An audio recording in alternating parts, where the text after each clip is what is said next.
Hey everybody, welcome to the Anything But Typical podcast, where we have real conversations on leadership, growth, and what it actually takes to build a business that works. And this is another one of our very unique experiences. This is the first time we've had somebody fly from another part of the country, actually via another country, Right. to be in the studio. So Alex Harris, thank you so much for coming. And Johan Kornoff, who has been on the podcast, he attempted to do the world's toughest race, the Munga, which we're going to get into in depth with Alex because he created it. But thank you, Johan, for introducing us to Alex. So, Alex, you're boosting our ego a little too much. Coming in, being the first person to do that, we're starting to feel ourselves here. Yeah. So I think you've just set the bar high for everybody else. Yep. Anybody else that's not willing to fly in now? Sorry. No. It's like Joe Rogan. Well, thank you. You got it. Us and Joe. It's basically the same thing. Yeah, it's the same thing. Well, So thank you. before we get into your story, we're going to start off with the scenario that is taking you in public. Somebody sees you, they start talking about you without understanding that you can understand everything they're saying. But this is one of the interesting things that we just found out before we hit the record button, which was, besides riding his bike, and he is a massive outdoorsman and athletic guy. Athlete? Is that the word you were looking for? Athletic guy. Yeah. Yeah. Thanks. Simplify it, Gary. But you love going to battlefields, which I think is really interesting. First guy that we've had ever talk about that. Yeah, at least mention it, yeah. To go collect munitions from battlefields. So since you are typically talking to farmers and waiting for farmers on their time, not on a scheduled time, you had to go get some petrol. You had to go get some fuel somewhere because you're driving somewhere. So somebody's going to see you at a gas station and they recognize Alex and they start talking about you like, hey, I'll bet he's on his way to a battlefield or something. He's going to do something interesting. They start talking about you, not understanding that you can hear and understand everything they're saying about you. What would you want somebody to say about you?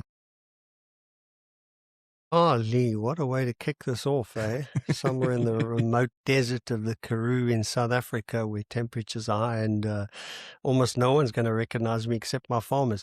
I guess I would probably want them to say that, that he's done some crazy things, but he's quite humble about them. And if you spend some time and you dig deep enough, you might get some interesting stuff out of it.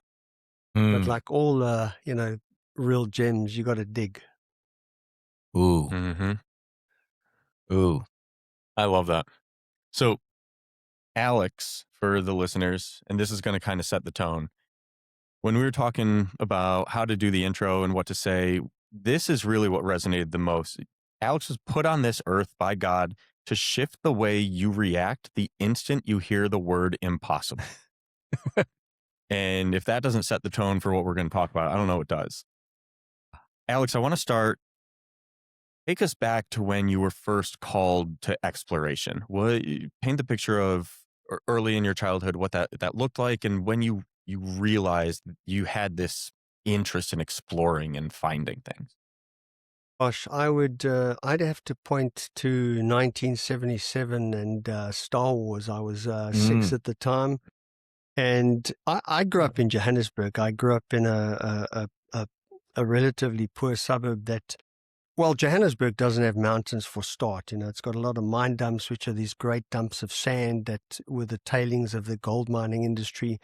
But it's certainly not a city that would predispose someone to be an explorer. But I remember a couple of things. I was captured watching Star Wars as a young boy, and more than anything else, I wanted to be a Jedi Knight. I mean, I obsessed about it. I was crazy about it. I think my dad started to see something a little bit unsettled, and he finally sat me down. I said, "Listen, Dad, how do I become a Jedi Knight?" And he said, "Whatever you do, don't look for them. They'll find you. Just be the best you can, and you'll be a Jedi Knight," And within a year or two, I'd started thinking about the Air Force, interestingly. And I guess as I sort of entered my kind of grade 8, 9, 10, that idea of a Jedi Knight, I hadn't started hiking yet, so I hadn't been into the outdoors, but I had now realized that the way to do that would be to become a pilot in our Air Force. Some I get to America, join the American Air Force, and some I get into NASA and go into space as an astronaut. And so that became my driving force. It was coupled by a constant refrain my dad would always say to me, and it was simply this: you can do whatever you want with your life. You can be whoever you want to be. Right from a young kid, that's the one thing that I remember. And so I guess my behavioral DNA was partly being molded by this idea that there really weren't any limitations to what I could do with my life. I had this crazy idea that I'm going to be an astronaut and, start out as a pilot. But towards the end of school, I started hiking. We've got some great hiking trails around South Africa, and that got me into the outdoors, and I just instantly fell in love. Yes, I was a Boy Scout, and we went on these little backwoods camps, but the real wilderness experience came in those last years in school when I got to do these multi-day hiking trips where you're self-sufficient and encounter. I didn't know the Lord yet, so I encountered the wilderness and instantly fell in love. Read an article on the mountain club and rock climbing, and within a year, I joined the mountain club and began rock climbing. And so now I had a mechanism to get out into further and further and more wild and remote wilderness areas. And I joined the Air Force in 91, 92. Now, if you remember our history, you'll remember that Mandela was released after 27 years incarceration, early 90s. 1994 was our first democratic election when the National Party sort of gave up government and the ANC took over. And in anticipation of that happening, we had shifted from this pariah in the world to suddenly being kind of the poster boy, the poster child of what a peaceful transition looks like. And so we no longer had enemies on our borders, and the consequence of that meant our military was downsized significantly in the early 90s, and the consequence of that was that flight training for the Air Force was suspended. So I joined the Air Force in 91, right at the worst time when you actually couldn't fly. So I ended up being a PDI, which is a physical training instructor, which meant I was the guy that, shouted and chased the new recruits up and down the hills and all over that was hated. But I was balancing now this idea that I'm probably no longer going to be able to fly and become an astronaut, and discovering more about the wilderness and the outdoors and my spirit of exploration that probably in all fairness wasn't suited to military life, And then my dad died in 1994. So that transition kind of shifted the direction of my life away from this idea of a career as a pilot astronaut to let's start exploring, Interesting. So from a very early age, first off, want to be a Jedi Knight, right? But that leads to the exploration and puts you on a path towards exploration. And then you have these few years where the path you laid out isn't going the way that you had first laid out. Take us into that next chapter when you say you start to pivot in your life. What's that look like for you? So maybe one back step before that is to say that from a young kid, even prior to this dream of being a Jedi, I was always curious. And this is an interesting thing that's occupied some of my thinking around learning, is to what degree are we born with this potential to be curious? And I really think God seeds in us the ability and the desire for all to be curious. But I think our growing up and our nurture and environment stifles that curiosity. Like most parents, without meaning to, they want to keep their child alive and not get burnt by the fire or fall off the bridge, all those things. But for some reason, my environment probably enhanced this idea of curiosity. And that's something that's always stayed with me for almost 55 years. And so now I have just come out of this idea of the Air Force, and I've joined the Mountain Club. End up going from one job to another because I realized my Air Force career is not going to make it. And I find myself in a place where I'm in sales and I'm doing really good at it. Mm-hmm. And this is simply a means to fund climbing expeditions, which every year are getting bigger and higher and costing more time and more money. And what happens in the early 90s at the same time, obviously in 1992, the Soviet Union kind of ends its communist grip on Europe and Asia. And we're invited on an exchange program with some of the Russian Mountaineering Federation teams. So we go, and I'm a young up-and-coming climber. Remember, I've joined the Mountain Club and I'm showing appetite to do higher things. So we get invited, the South African Mountain Club, to send a team to Russia in 1992. And this continues for the next few years. We go back in 93, we go back in 94 to various parts, some of the former states like Tajikistan, climbing higher and higher mountains. And I have some pretty crazy experiences, a couple of near-death experiences, but now I'm a young guy. I mean, I'm in my early 20s, and I find myself right at the cutting edge of experience in South Africa in a team of guys 10, 15, 20 years older than me.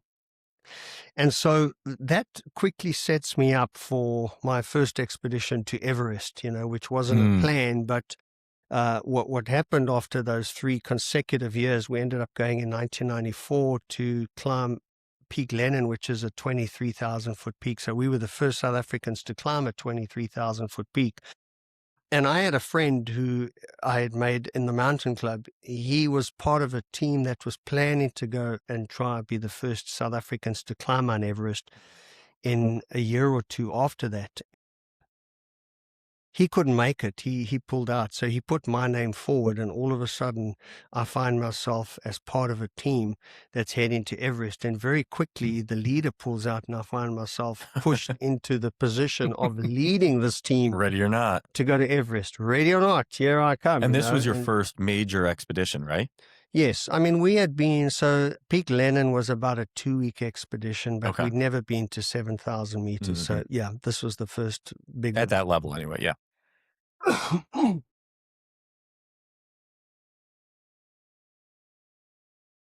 So obviously, I mean, I recall the conversation sitting around the table. Hey, Alex, you're the most experienced. You're leading us to Everest. But the question of, are you experienced enough, never came up, which, looking back is a little bit silly. Just because you're the most experienced Right. is not a qualifier for Everest. But you said no South African had ever done this. So Correct. nobody was truly qualified. Nobody had done anything like this before. So you being at this level, it is kind of ready or not, right? You're there, you're in the position. Yeah. I mean, we'd been up to 7,000 meters or 23,000 feet. Obviously, Everest is 29,028 feet, 8,800 meters. It's significantly higher. Right. 8,000 is a more dangerous, you're now in the death zone. So I'm 23, 24 at the time, and I'm not really thinking too much about consequence. I'm thinking about my CV. I'm thinking about how this is going to set me up. I'm still in a career in sales. Yeah, right. But at the same time, my boss offers me the position of going to manage the Hong Kong office of this business. It was an international business that was founded in the UK. And now I've got this real conflict there. Conundrum. What do I do? Like if I go to Hong Kong, I know that the money is going to be significant and I can pay to go to Everest many times over. But my heart is saying, go to Everest. And I still don't know the Lord because I get saved on that expedition on Everest. So the environment spiritually is one of, I know something's out there, but I'm kind of waiting to bump into it. But I just want to climb mountains. So it's really just self-absorbed climbing mountains.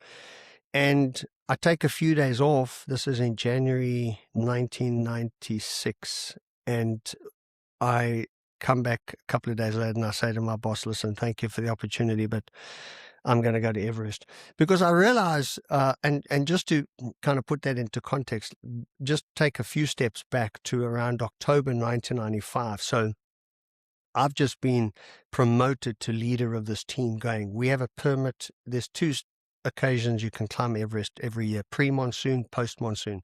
The monsoon, obviously, we know is when it rains for 3 months, May, June, July. On the high peaks, it snows. So you can climb just before that or just after that. And they have their pros and cons.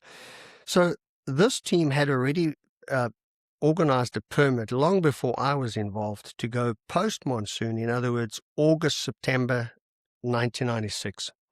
We're sitting now a year prior, and I've just been promoted.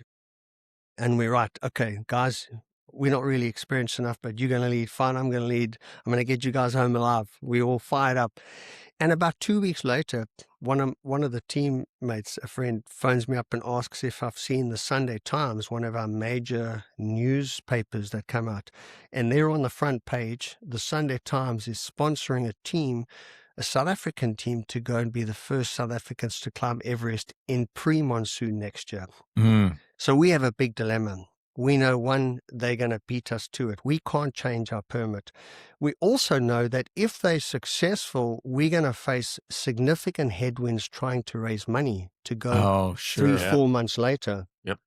Long story short, that leads me to January 1996, when I realize we're failing to raise money. This is a full-time effort that's going to require all my attention. And so I resigned from my career. And that was the last time that I was part of a sort of a 9-to-5, January 1996.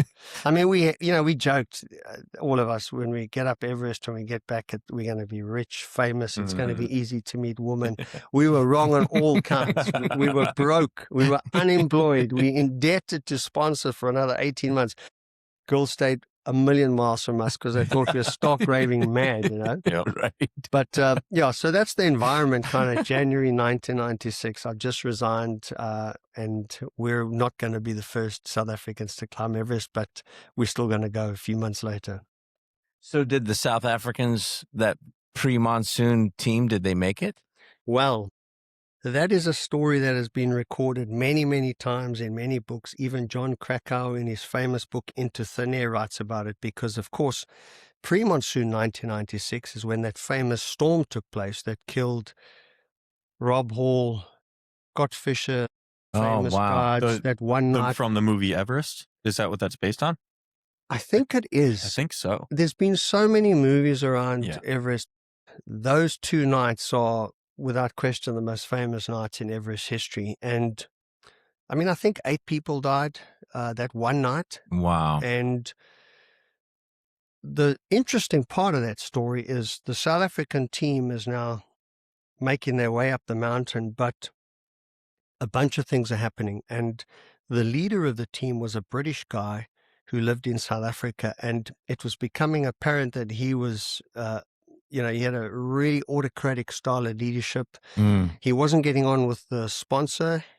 There were rumors that he got into a fisticuff at base camp with the sponsor. Oh, wow. He fired the doctor. The 3 lead climbers of the team resigned because they didn't like his leadership style. And then ultimately the cameraman on his team would die on the mountain, related to a controversial decision of them not turning around. There's this turnaround time. So while this is going on, they're making their way up the mountain, and the night before that fatal storm, which was somewhere around the 8th of May, they arrive at top camp, and the weather is so bad. Well, it's not yet bad, sorry. The day up to top camp, they're just so exhausted that when they arrive at top camp, they make the decision not to set out that night and go for the summit, which is the plan. And so they stay in their tents. Everyone else sets out that night and is caught in that storm, and that's when a bunch of people die. And they controversially refuse to give their radios in the rescue operation that happens on the South Col the next night. After some of these, there's that famous doctor from Dallas, Seaborn Beckweathers, who wrote the book Left for Dead, who was literally left out there, and they found him 24 hours later still alive, but he lost his fingers and his nose. So a bunch of things happened that night. But controversially, the South Africans were asked if they could loan their radios, and they refused, and so we were, as a nation, put in a very bad spotlight. And as a team, in other words, my team, looking at all of this, we had initially thought that in the post-monsoon season, we're going to pivot our permit to another 8,000 called Cha'oyu, one of the 26,000-foot peaks, but one of the easier ones, because no South African has climbed that. Why don't we go and climb that? We've still got the chance of being the first. But as we watched this drama unfold, we almost felt a responsibility to go and just rectify the name of South African high-altitude mountaineers. So we changed our decision to go back to Everest, and that's what led us to the north side, 3-4 months later after that. Wow. I mean, so many things in that short period of time that you had the big internal conflict, right? Of, are you going to go to Hong Kong with that opportunity and follow that path? Yeah. Or are you going to take the risk and follow your heart? And then in that, you also resign because you need to give this a full time. Yeah. And then you have the dilemma between, do we go to the different one that's a little easier and be the first, or do we try and rectify what this other person did?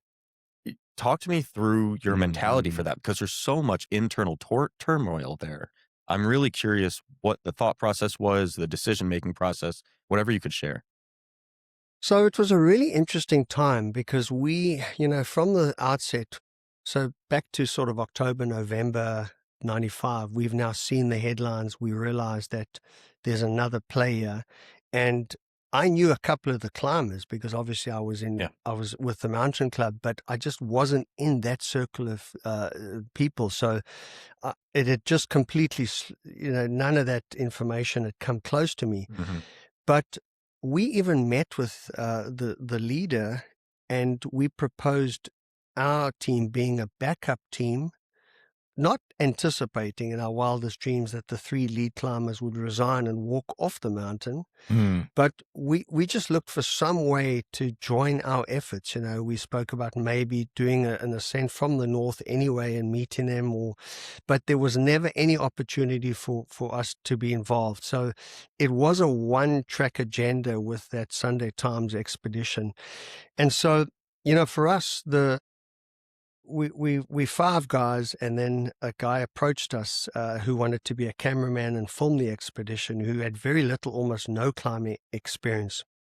But the 5 of us were really the core guys. We knew each other. Some of us had grown up together. We'd been to Russia. We climbed the 7,000 peak together.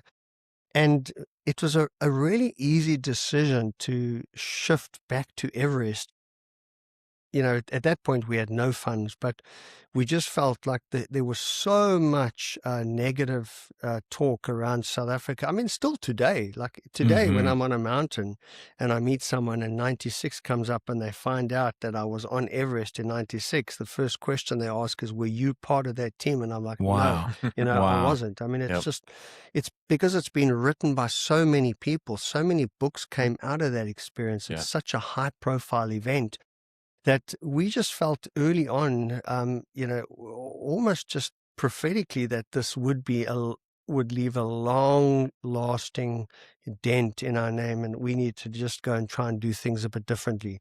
As it turned out, we were unable to raise enough money for Sherpas. Now, if you know anything about Everest, you know that to try and climb Everest and the north side, especially without Sherpas, is really stupid. And we also had no oxygen. We couldn't afford oxygen, although we, strictly speaking, the team was in disagreement about the ethics of oxygen. Now, looking back over a career, it's pretty clear the role that oxygen plays. Back then, it was really the infancy of this high altitude commercial time on Everest when things were starting out, and no one really knew what the optimal climb high, sleep low strategy was. So some of us, myself included, felt it was cheating using oxygen, but some of the guys felt, no, it's fair game, use it. But it was a moot point because we couldn't afford it, you Right. know. So, I mean, I remember the day well when we arrived at Everest Base Camp on the north side, and our Chinese liaison officer asked us, where are our Sherpas?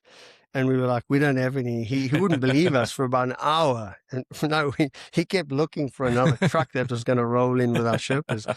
Nope, there are no Sherpas. And he was dumbfounded. I mean, we wouldn't make that mistake again, but, you know, we were pressed between a real rock and a hard place, just in every aspect. Wow. So take us, before I want you to continue this story, because that's fascinating, because that definitely feeds into the creation of the Munga. We definitely want to get into that, the toughest race on earth. But I also think that it's very interesting.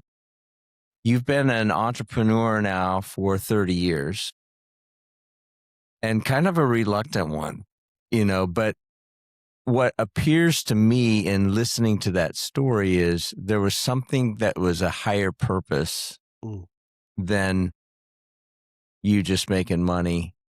And yeah, it may have been, hey, we're going to have riches, fame, and women, and it's going to be all great when none of those things materialize. But there was this greater sense of duty and national honor.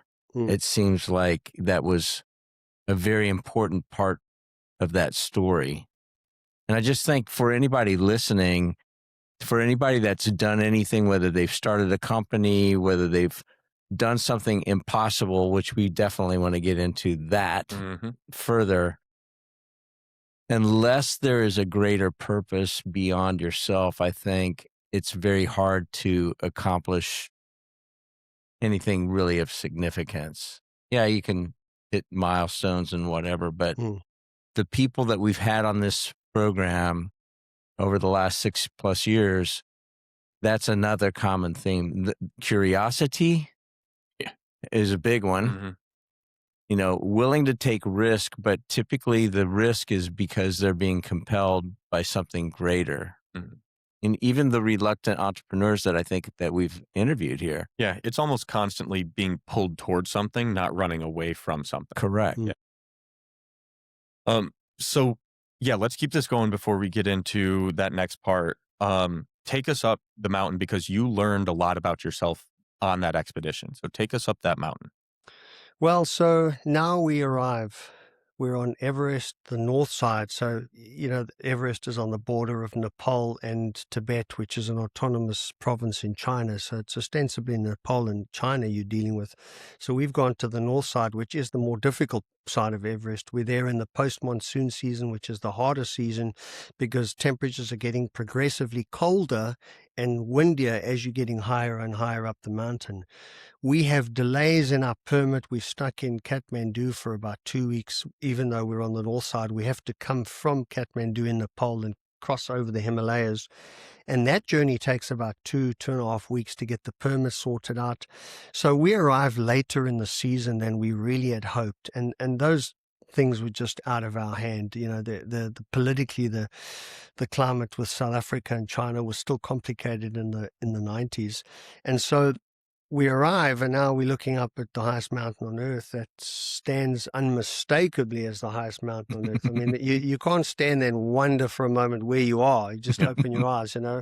On the south side, interestingly, you can. The summit of Everest is just peaks up, but even at base camp, you can hardly see it, because the other peaks are so close around you that it gets lost in that morass of high mountains. On the north side, Everest stands on its own, and it leaves no doubt. And it asks one question: are you able to get up there, you know? And so very quickly you realize that the same reason why you came here, you have to put it out of your mind. If you keep standing and staring up at that summit, it's going to overwhelm you, and you're going to you're going to call it a day. You're going to fail. And I've seen that over the years and 3 expeditions and meeting many people on Everest. So we now start the process. And the problem with our Sherpas is one of the key things that Sherpas do is they assist with the logistics and the rope laying higher up the mountain. So they carry some of your stuff. They're much stronger than we'll ever be. They live at higher altitudes. They have a greater capacity for work at elevations with low oxygen and pressure. So we start climbing and trying to do all of this on our own steam. And we slowly running out of energy. And, I've got this haunting refrain in the back of my mind when we were standing at the airport. It's always, for me, it's become quite a sort of a matter-of-fact affair now, saying goodbye to family and friends. But back then it was still an emotional thing because, there's a chance you might not see them. So I've got the mothers of these other 5 guys come up to me, and they're in tears, like their son's going to the north side of Everest without oxygen. I don't think they quite understand the significance of that, but they know they're going to one of the most dangerous mountains in the world in the wake of what happened in May. And they put their arms around me and they asked me to bring my son back alive. And we hug and we kiss and it gets quickly forgotten. But now in the enormity of that, I'm looking at this mountain and I'm haunted by these voices asking me to bring their son back alive. And I'm only getting to one conclusion. I'm going to fail. Like, I don't think we're going to make it back alive. 4 guys die in an avalanche while we're at advanced base camp. And that would bring the total in 96 to about 14 or 15 deaths, which would make it the most fatal year until that big earthquake, not many, a handful of years ago. Anyway, so the crux comes at advanced base camp. That's, when I finally meet the Lord. My agnostic heart knows something's out there, and I'm asking, God, are you out there? I don't know. Why are we here? We're getting pummeled. I don't think we're going to make it to the summit, let alone make it back out here. And the thing about altitude is everyone has the ability to acclimatize or adapt, but the rate at which that occurs changes from person to person. And so the challenge is you're all on the same time schedule with all biologically different schedules of adaptation. And you don't know that. I don't know. I can't plug you into an app and see, hey, you're going to take 6 days to acclimatize to 17,000, another 4 days to 18, and so on and so on. So it's largely hit and miss. And how you mitigate that risk is you just increase the timeline with stuff that we do like Kilimanjaro. We know 7-8 days, most people will have a fairly safe and pleasurable ascent. So the point is, at any given time, you're struggling. And my few days of really bad headaches came at about 23,000 feet, or about 22,000 feet advanced base camp. Man, I had a couple of bad nights. And, climb high, sleep low means you go to a high altitude where you hyperventilating because there's low oxygen, but then you come back down at a lower altitude where you sleep because your breathing rate drops while you sleep, but now you've got the benefit of greater oxygen. And that's essentially what the climb high, sleep low strategy is.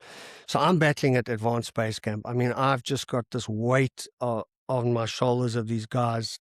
I've just seen these 4 guys die, and I'm not sure we're going to make it alive. And I suspect there's a reason beyond me why we're out here.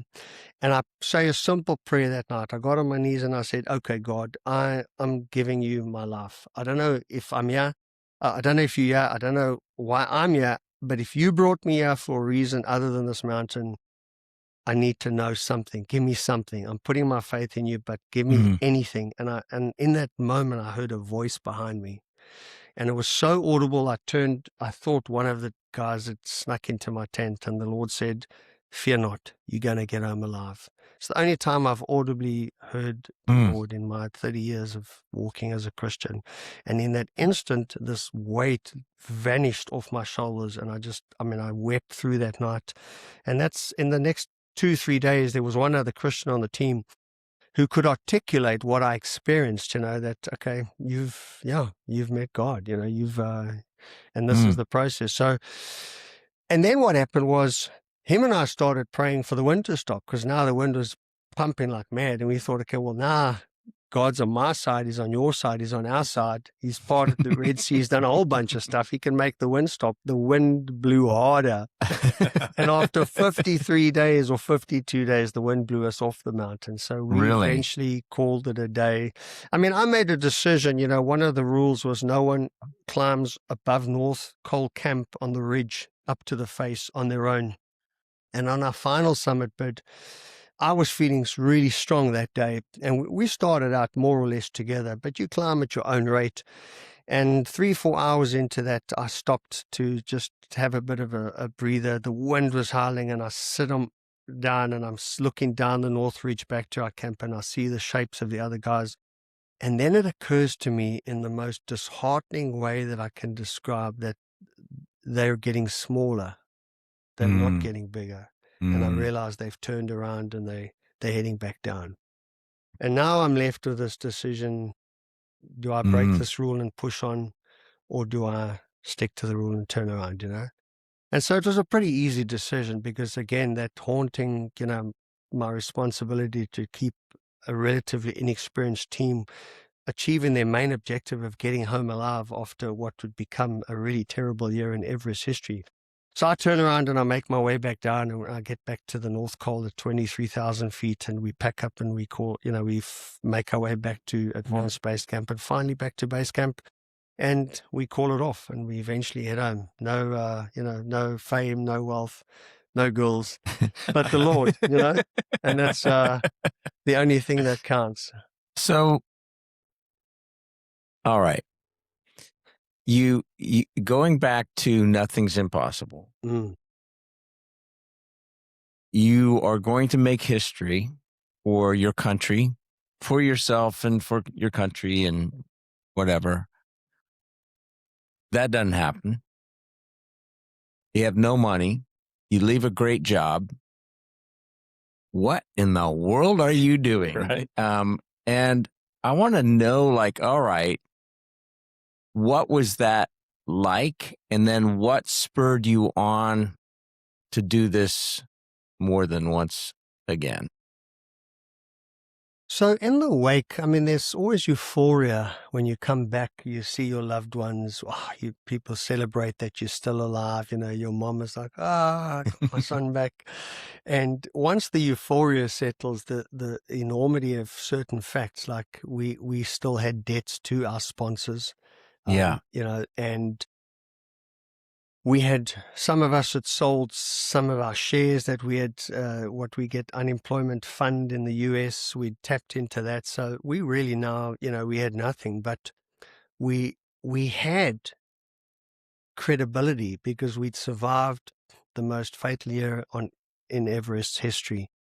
And remember, it's 1996, so it's 2 years after the political doors have opened to South Africa. Yeah. Suddenly, there's a whole lot of people who want to go and climb Kilimanjaro in Tanzania. South Africans weren't allowed to go to Tanzania to climb Kilimanjaro because of the political context. Oh, sure. And so these people now haven't got the foggiest idea how to climb Kilimanjaro, but we have that skill set. And so we realized in that place of absolute desperation, what the experience had given us was precisely that unique experience.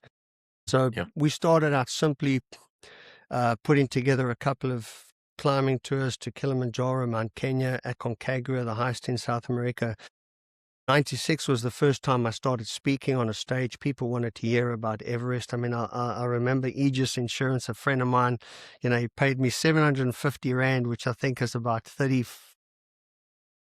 to stand up and do a keynote for an insurance corporate. Hey, it's a paid speaking gig, right? If it's your first one, you take it. Exactly. And I had that rotunda of 35 mil trannies on a machine. And so I didn't have a speaking message per se. They just wanted to hear that, hey, what was it like speaking on Everest? And then slowly I found an agent and started to tailor a message. But yeah, it was just working with what we had, we had given so much, but with all of that excess gone, what we were left with was really the good stuff. We had unique experience, and now it was just a question of how to, channel that. So we started a business called Adventure Dynamics, which was the very first kind of iteration of our guiding company at the time. And we just started helping people get up some of the easiest 7 summits. We had a team building arm where we would take executives abseiling and floating down rivers. Although when I think, today with risk and indemnities and, litigation, the crazy stuff we did there. But there was grace, like God had, and my Christian walk had only really begun. What I see now when I look back is the enormous grace that allowed us to just make mistakes and take risks. And if there's any any regret I have now is that I really should have taken more risk. And people think I took a lot of risk back there, but there were ideas, we didn't take enough risk. We didn't realize the bandwidth that grace allows when you're new in your faith and you're starting out as an entrepreneur and you're young. When you're young, you have the bandwidth to just make so many mistakes. We were so afraid of making mistakes, Yeah, it's so interesting. So you've done the big 7 summits, right? Yeah. And what you're talking about here is you're starting out with being very risk averse of how do we make sure we get back safely over everything else, which is, to your point, what it should be, but taking less risk than what you're capable of. I'm curious how your fears, your intuitions, your being risk averse, how that evolved as you started going through more and more of these very serious expeditions. That's an interesting question. So when I look back, I wouldn't have classified myself as risk averse. I would have classified myself as a risk taker, but in that continuum, there was infinitely more along the side of taking risk that I only realize now. Yeah, that's right. I've now become almost risk averse after a life of taking risk with kids. It's really interesting. My wife is the riskier one, But I mean, one of my first paid jobs prior to that, working for sales was cleaning inaccessible high-rise, the skyscrapers, abseiling down a 50-story building with a little thing. Yeah, and I did that for 2 years. I mean, now I walk across a bridge and I'm like, with my kids, So, but I will tell you how the risk dynamic changed for me and this was a key learning for me, like in 2009, so I obviously went back to Everest in 2003. We never made it. We went to the south side. We spent 65 days on the mountain. We had Sherpas. We had oxygen. Didn't get up. The weather was bad. Went back to the north side in 2005. And then finally on day 70 on that expedition, I made it. On 70? On day 70. So I spent 191 days, I think, of my life in a tent on Everest. Wow. To spend 1 hour and 15 minutes on top. And no one knows that when I walk into a Walmart, that's the crazy thing. They don't care, Yeah. But so once the 7 summits journey was complete and we'd done a couple of other crazy things. One of my climbing goals was to climb K2, the second highest mountain in the world, which is obviously a little bit steeper and more dangerous than Everest. And that lies in the Karakoram, right next to an 8,000-meter peak called Broad Peak.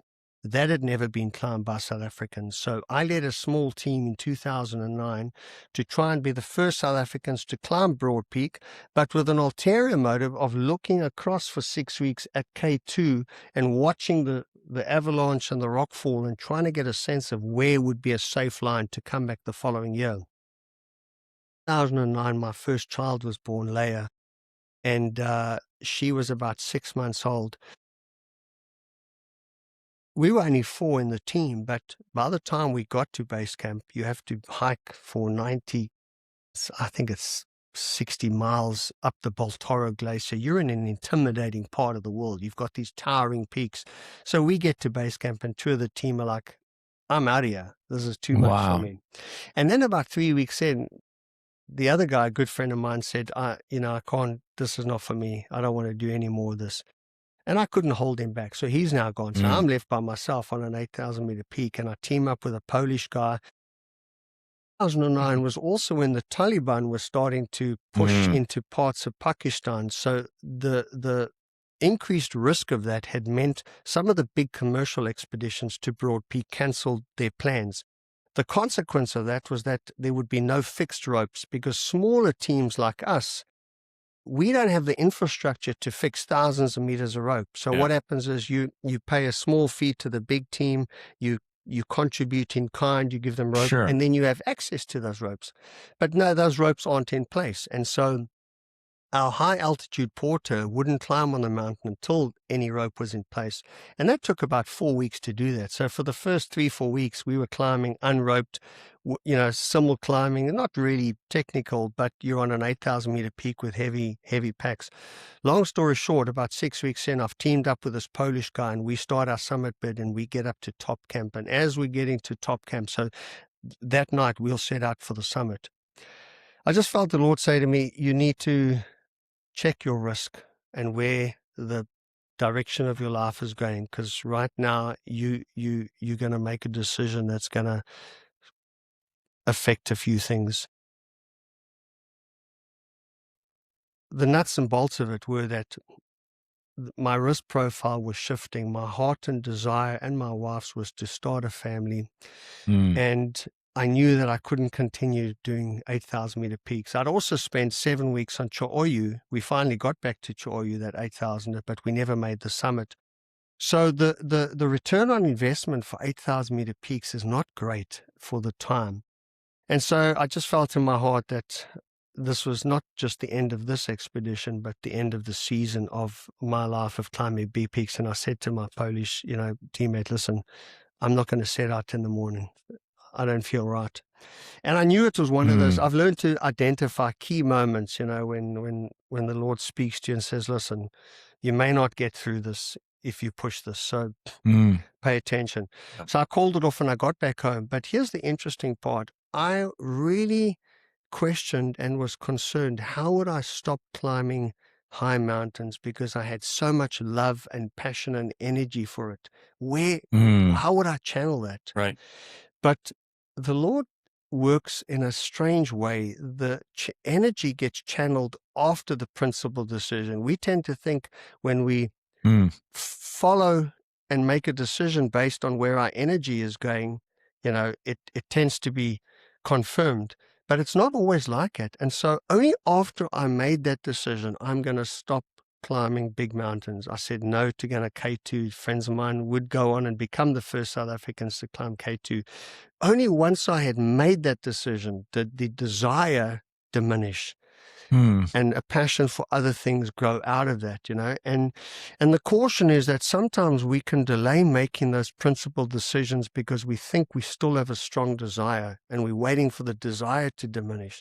The desire will only diminish after you make the principled decision. Then it's honored. You need the faith to make that decision in spite of what the evidence is saying, that, hey, I still want to climb big mountains. But I knew principally the season in my life was shifting, and so my risk profile pretty much changed from that time.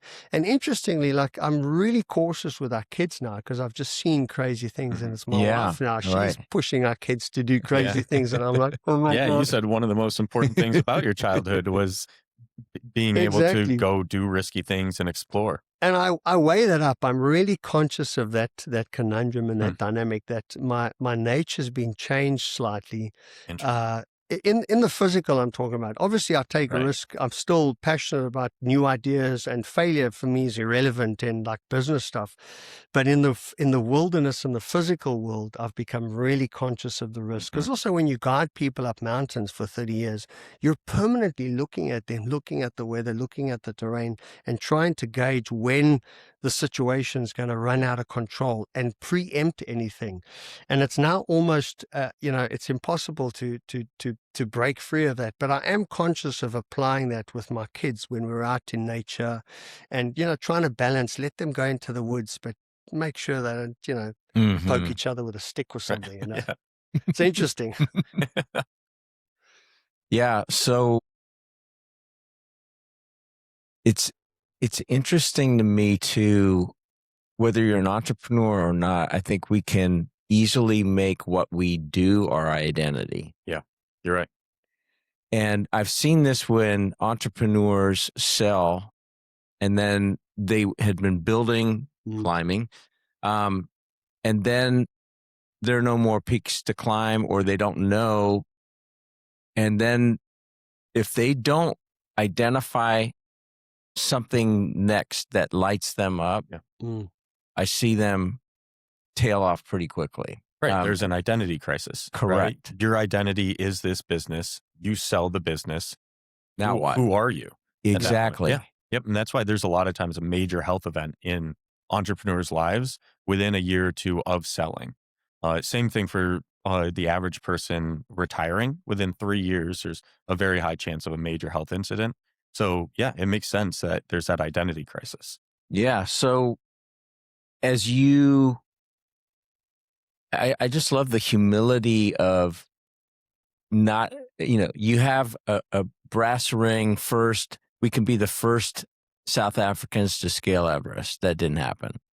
Hey, we can be the first South Africans or South African to scale K2. You chose not to. There was a warning that you felt. You chose not to do it, but it still didn't define you. What was that next thing that lit you up creatively that kind of fit with these other wild experiences?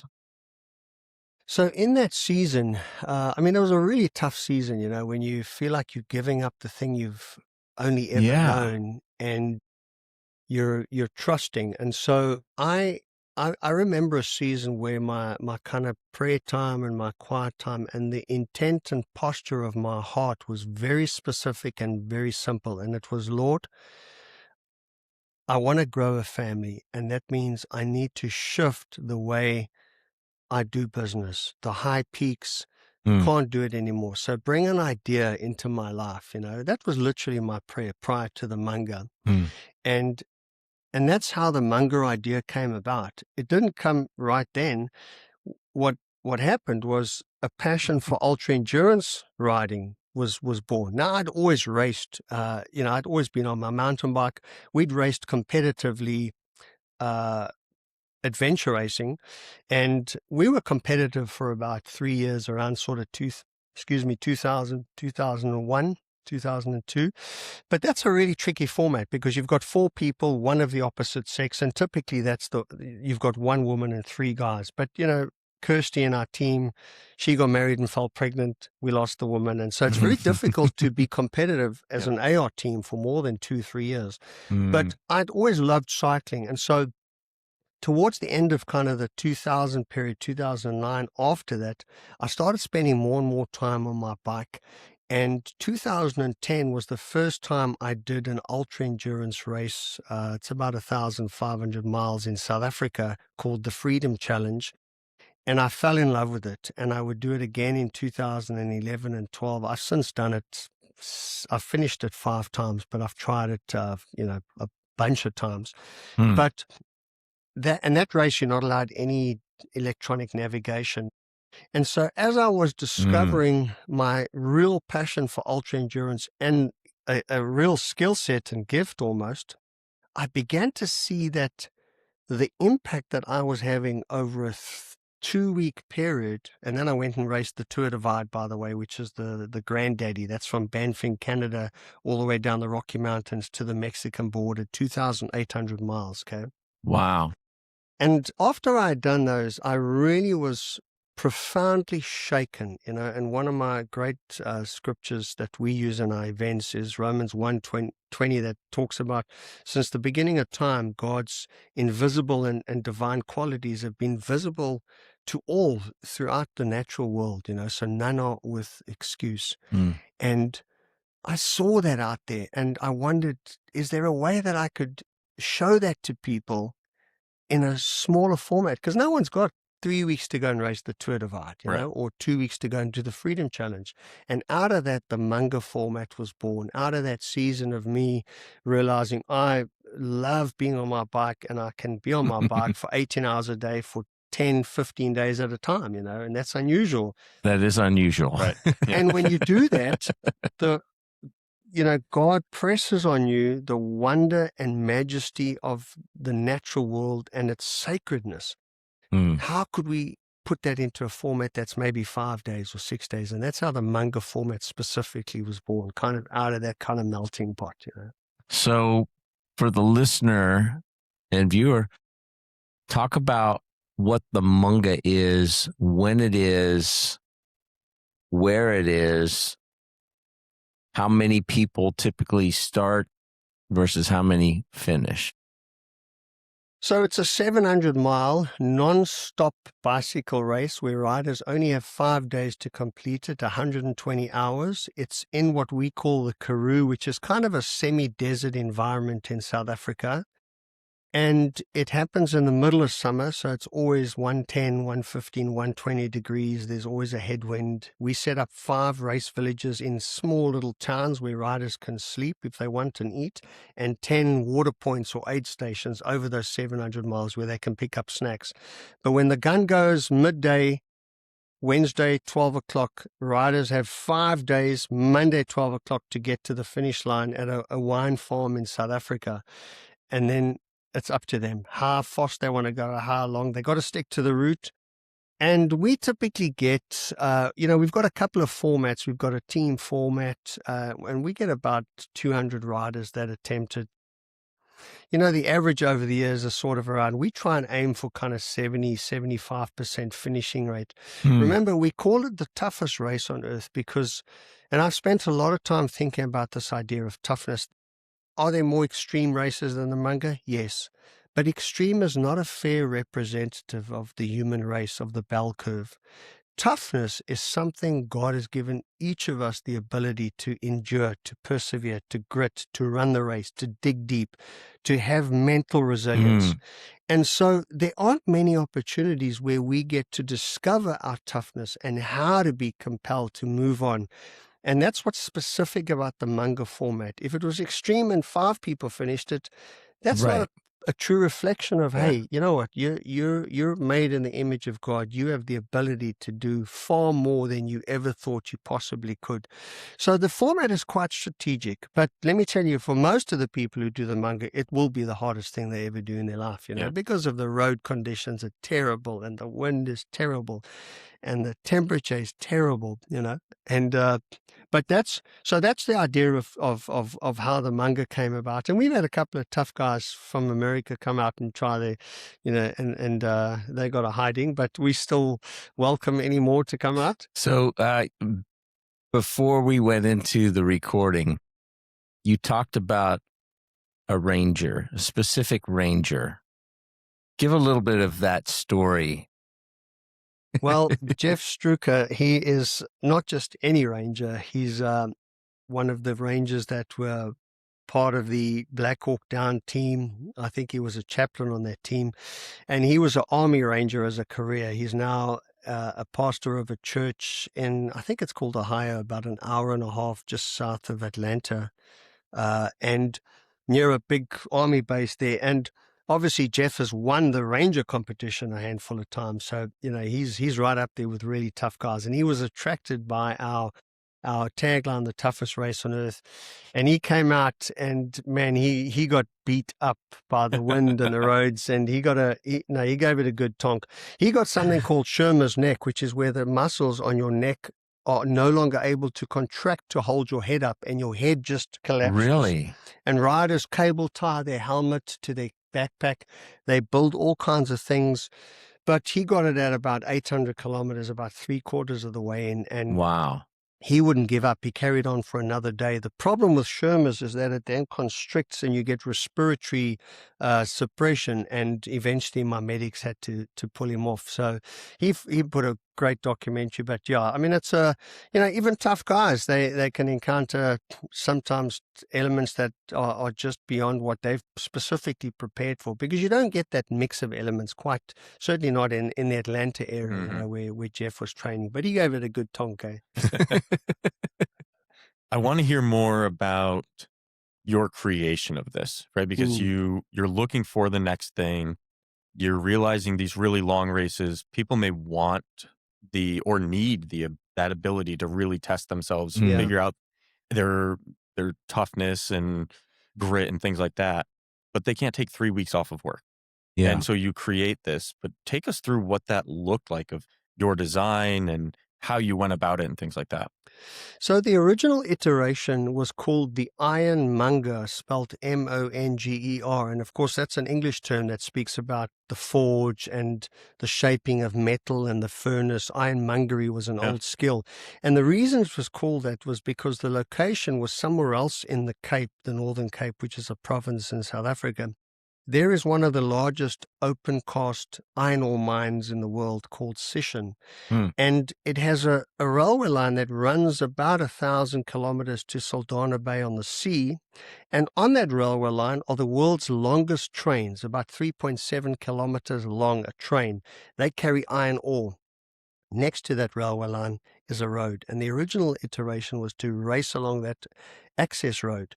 Now, I knew the executives of one of the shareholders of the mine, and we had permission, but the railway road is owned by a governmental department, and they wouldn't give us permission. So we shifted away from that, and we moved to Bloemfontein, a town in the Karoo, and the route shifted. Ironmonger then no longer made sense because we don't have the iron ore mine. So we dropped the word iron, and the word Munga, Monger, that English word no longer made sense because if it's not tied to iron, it's irrelevant. So we kept the pronunciation the same, but we changed the spelling to Munga because it's just more primal. And that's how the Munga format, that's how the Munga format came about. But I was looking for something in sort of a 5-6 day period because of the time constraint. You know, most of the demographic, it's not a cheap race. It's one of the more expensive races. And so it's a demographic that's going to spend money on their bikes, is going to be really conscious around how much time they're away. And so you could do it in a weekend, but it needed to be again. And when I go back to sort of my obsession with my genetic DNA, how God has made me, I come to a point where I realize He's given me a unique ability to find and tailor an experience that's not too extreme, that is going to kill people, but that it's not too easy, they're not going to be challenged. And that might sound trite, but it's actually not that easy. And so somewhere on there is, the optimal expression. And, goal theory talks about where on that continuum is an objective that will challenge people enough. Now, it's one thing if it's a work objective, but to try and find that in nature with high temperatures, you've got to be careful that you don't, you're not going to end up killing people. And so I spent a lot of time thinking about distances and coming to around 200 kilometers a day with it. I then shaved a day off from 6 days to 5 days. A key part of that was to go through what we call farms and encounter. I mean, I guess a farm, well, in Texas, it would be a ranch, but I'm not sure what you'd call a farm. Yeah, if you guys call it a farm, but the water points are hosted by our farmers. So for 1, 2, or 3 days, actual farmers will man the water point, and they have the freedom to offer snacks in their own style and way. So the riders get to interact with a profound community that knows the place intimately, and that intimacy is conveyed in their interaction. And so the end result is, we've had 2, maybe 3 riders write books on their experience about doing our race, So riders are left with a really profound, I go back to Romans 1:20, whether they were believers or not, riders come away from our race knowing they have been exposed to something profound, and they're filled with the desire to do more with their life, And it's not this ambitious, because I think ambition can be a prison, but it's this sweet spot of yielding and giving in, and then allowing God to do way more with your life than you ever thought was possible, And so that's kind of the loose sort of nuts and bolts of the Mungo. So when did you start the Munga? What December. was December? It's what always year? 2014, we found a sponsor to offer $1 million prize money. We were the first guys to do that. Oh, wow. 2014, and that's a whole nother story. But our sponsor, it was privately funded. Rand, the South African currency depreciated. I mean, it cratered over that period. And so $1 million suddenly became a lot more, and our sponsor pulled out. And we were left with a whole lot of entries and no prize money. Oh, wow. And one of the hardest days career-wise, 2 days, was phoning riders all around the world and saying, listen, we have to cancel the race. We've lost our sponsor. Wow. And I had a bank guarantee. My legal advice said, listen, this is incontrovertible, but the problem is they've made it, and it was let me just say, it was a tough individual we were dealing with who was prepared to just, obfuscate things and fight us for the sake of fighting us. And our legal team said, look, the bank guarantee is irrefutable, but you're going to end up in court. It could go against you. You could find an unsympathetic judge. The problem is you're not going to be able to keep this outside of the public domain, and you're going to erode the brand, So we chose to walk away. I inherited the brand, and we told us riders, listen, we can't put it on. Postponed it, and then 2015, I was trying to find $1 million, and some of my executive friends said, listen, don't worry about $1 million. We want to do the race because we're excited about the format. And so we put it on in 2015, was the inaugural race with small prize money. And we've now had 11 years. The prize was you finished. That's it. Yep. I mean, discovered something about yourself. It's interesting that, people drawn to these kind of things are not drawn because of the prize money. No.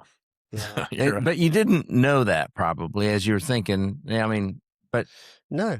And if you gave me $1 million now, would I give it away as prize money? No. I've learned so much more, when people ask you if you've done the Munga, they don't ask you your time. They just want to know if you finished, It's one interesting thing about our race. Often guys ask, what was your time? The Munga, did you finish? And then they're like, wow. Yep. But in my mind, it's not that crazy. It's very doable, Yeah. But I know for a lot of people, a whole lot has to shift in their mind for that idea to become possible. Mm-hmm. So just a point of kind of reference as far as difficulty. So Johan's one of his business partners, and who has done the Munga twice, at least twice now that I know of. He has done multiple Ironman. And he said, Gary, just to put it in perspective, the Munga would be like doing a full Ironman every day in sequence for the full 5 days. That's about what it would be like. I can't even imagine. In the desert, in the heat. Yeah, I would say you're coming close. As long as 120 degrees. 20 degrees, yeah. Yeah. So, all right. 11 years ago, the first official Munga, right? But when Johan introduced me to you, you had moved to Dallas, Texas from South Africa. And this is before the whole, it wasn't tied to the, refugee thing, if you will, with what's going on in South Africa for Afrikaans, et cetera. What prompted this next extreme move? Because that's a big deal. You're not just sojourning by yourself. You got a family. What was that impetus, and what was that like? Well, 4 kids, 2 dogs, and a beautiful wife. Phew. Not easy getting across the ocean, the great pond. So, the truth is, their roots dating right back to when I was a kid. Obviously, it was always on my heart to come to the US originally as an astronaut. But even in my diary, I started writing a diary around about the time that I was finishing school. And even in there, I expressed a desire to come to America. And over my career, and then coming here over the many years, doing various speaking gigs, taking guys up peaks, climbing peaks here, and just building a network. Formally, I started thinking about it, I guess, around 15 years ago. And my wife at the time was really against the idea. And we sort of went back and forth for 3-4 years. And eventually, the Lord said, look, you need to park this thing now because we need to be in unison. So I parked it, and this was in about 2017. And then in 2022, a whole lot of things happened that changed my wife's heart like 180 degrees. Mm. But around the question, why America? I mean, it's a complicated question. And, it's easy to just throw out trite sort of realities of how complex the state is in South Africa at the moment, especially for white families and white kids and potential risks. It's really easy to do that, but it's not just around the push factors. I sensed the Lord was opening up a chapter in our lives to come here.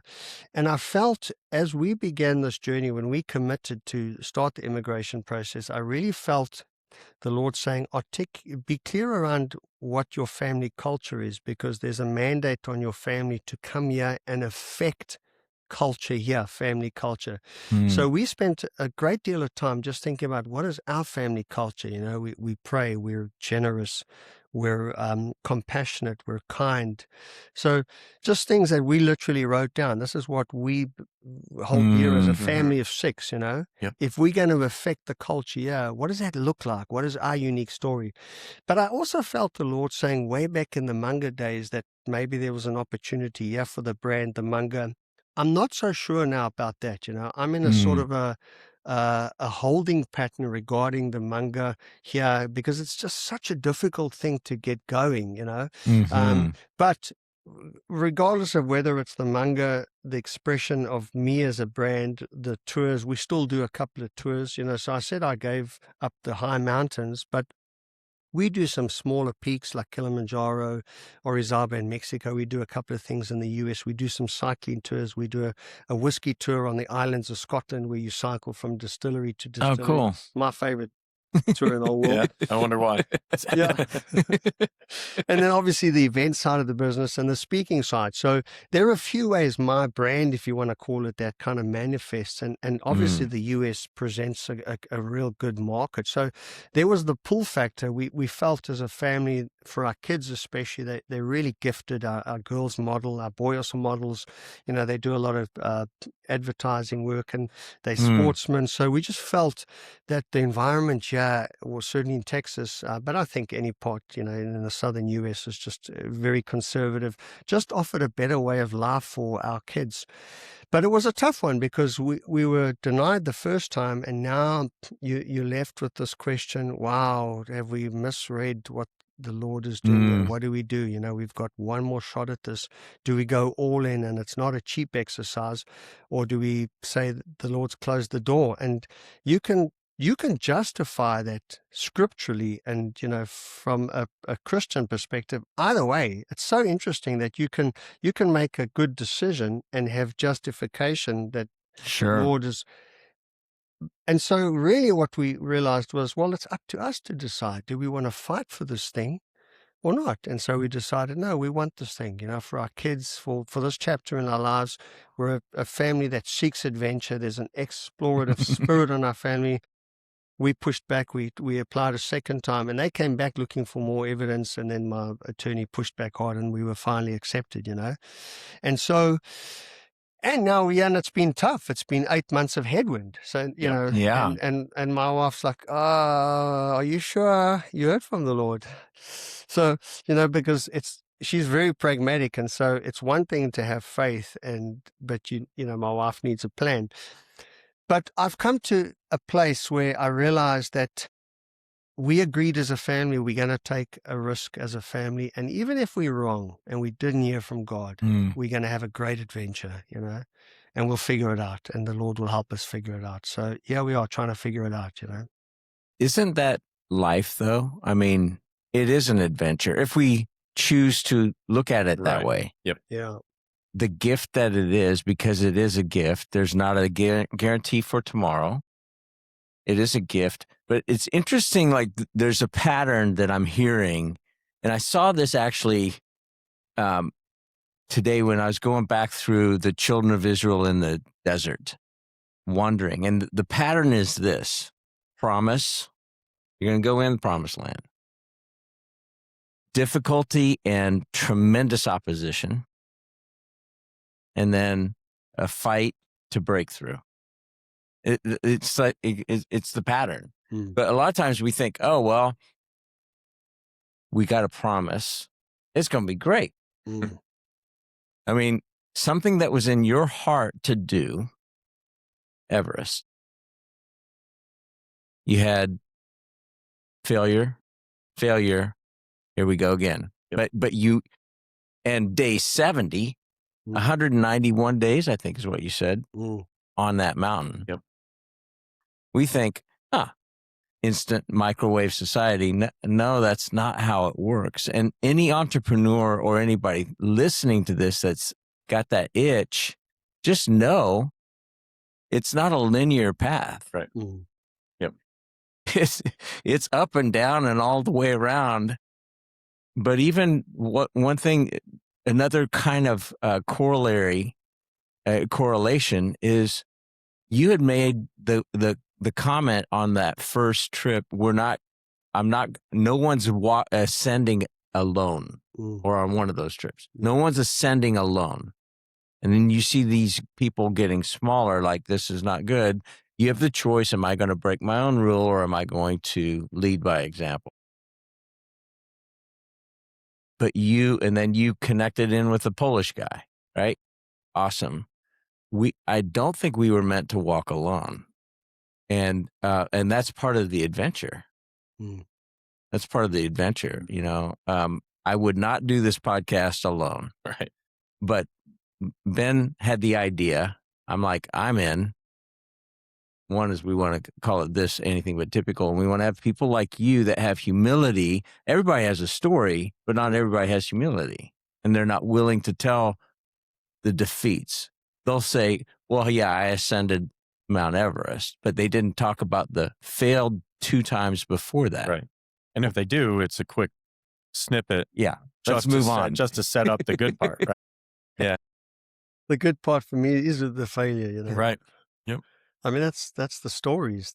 Yeah. I mean, you don't. Tony Robbins says people who succeed party, people who fail ponder. I mean, it's in failure that we really learn. We start to get a sense of the DNA, like how God has made us. And it's been one of my obsessions. God, how have you made me? Like, there's no easy blueprint. My life is answering that question. So let me answer the question properly. How have you made me? And I'm still today asking that question. Like, what am I good at that I haven't discovered? What do I think I'm good at that I'm really not, that I really need to let go, Yep. That's probably the most exciting journey that any one of us can ever take, is just the journey of discovering how God has made us, because it's such a unique, specific journey. Yeah, your exploration isn't just external, it's internal as well, right? Yeah. Exploring yourself and who you are and what you could be. Absolutely. I mean, sure, part of our business and the way we manifest that dynamic is helping people like realize their potential, but it has always also been a peculiar personal obsession of mine to just understand the genetic DNA. I mean, we even did a test in the hyperbaric chamber prior to our second Everest expedition, where they rigged me up with a whole lot of stuff and we simulated an ascent of Everest without oxygen until I passed out, just to try and get a genetic sort of template, Yeah.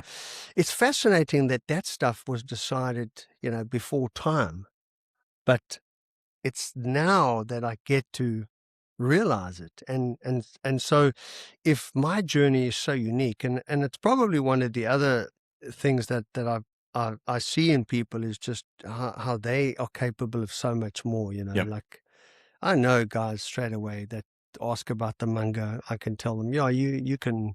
I don't tell the ones that I think aren't going to do it. I say, you need to do a little bit more writing, I think.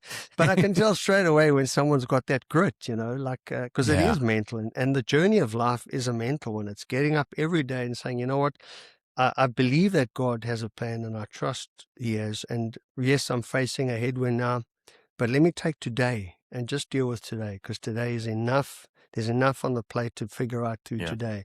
And then everyone has their own journey, So, I mean, even simple ways like when we take people up Kilimanjaro and I've climbed Kilimanjaro 20 times. And every time, 19 times we made the summit. Only one time I never got up. There was crazy snow, which you can't believe on Kilimanjaro. But there's always someone in the group that at the outset says, I'm not sure that I can do this. And I'm being careful because I know I have to watch their physiology. their pulse, their heart, their blood oxidation. But I'm also gauging that with what I see in them and their potential, and just making sure that I'm not going to push someone that they die. Yep. But when you most of the time get it right, and you watch that person take those last few yards to the summit, for me, still today, I cry, because it's overwhelming when someone gets to live out the realization that they are more than they thought they were at the start of the journey, just because of a little prompting. So it's it's an exciting, it's one of the great privileges of doing what I do, is seeing people that or they get to the end of the Munga. You see a grown man get to the end of the Munga who's at Sherman's Neck, and he's been riding like this on his handlebar for 300 kilometers for 24 hours, and he's completely broken, and he crosses that line and he can only weep for another hour. I mean, it's just, you're just reminded of how much of God's DNA we actually reflect when given the opportunity. It's a great thing to see. Well, Wow. if the listeners and viewers aren't rethinking the word impossible after this episode, they need to go back and listen again, because they weren't paying attention. Alex, thank you so much for coming on and sharing your story and what you've learned along the way. Where can the listeners and viewers check you out? Website, books, things like that. Sure, they can go to explorealexharris.com. Explore spelt the normal English way. Explorealexharris.com. You'll find some goodies on there. Perfect. Thank you. You're on LinkedIn too. Yes. Yeah. Yes. So that's another good place. So Yep, we'll link to both of those, and then some of the other stuff too. thank you, Alex, for making the flight. You are the first to do that, to come into the studio. Extra thank you. Yeah, an extra thank you. So it's, you just set another record. You didn't even know it. Thank you. Appreciate and it. thanks to everybody for listening. Thank you.